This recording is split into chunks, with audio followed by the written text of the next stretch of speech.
স্বপ্নে ধান কেনা দেখলে তা খুবই ভালো। এই স্বপ্ন সম্পদ বৃদ্ধির লক্ষণ। ব্যবসায় উন্নতি, চাকরিতে উন্নতি হয়। এই স্বপ্ন দেখার পর দয়াময় ঈশ্বরের কাছে প্রার্থনা করুন। স্বপ্নে ধান কাটতে দেখলে এটাও একটা শুভ লক্ষণ। এর মানে ঈশ্বর আপনার ওপর কৃপা করেছেন। উন্নতির যোগ, ধন সম্পদ লাভের সম্ভাবনা, বিদেশ যাওয়ার সুযোগ আসতে পারে। এই স্বপ্নের কথা কাউকে বলতে নেই। এই স্বপ্ন দেখার পর বিষ্ণুর আরাধনা করুন। আবার শুধু ধানের স্বপ্ন দেখা মোটেও শুভ নয়। এর অর্থ আপনার শরীর খারাপ হওয়ার সম্ভাবনা, রোগের সম্ভাবনা। এই ধরনের স্বপ্ন দেখলে অবশ্যই বাড়িতে বলে দিন এবং শ্রীকৃষ্ণের আরাধনা করুন, যাতে কুপ্রভাব থেকে মুক্তি পেতে পারেন।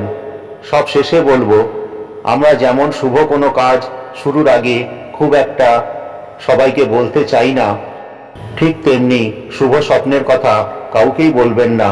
অশুভ স্বপ্নের প্রভাব থেকে মুক্তি পেতে অবশ্যই নিকটজনের কাছে সেটা বলে দিন, যাতে তিনিও আপনার শুভ কামনায় প্রার্থনা করেন।